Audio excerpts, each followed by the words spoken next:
started getting into racing go-karts. I'm going to show you guys how it looks. So let's open it.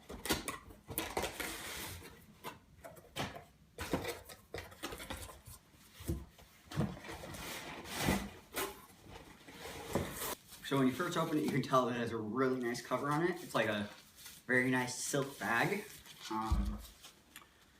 Let's open it here.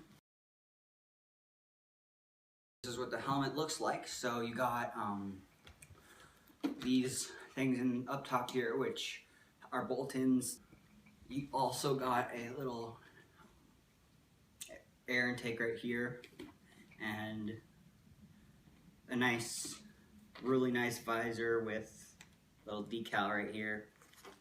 The inside is very, very comfy. I know you can't feel it over the video right now, but it's like softer than a pillow.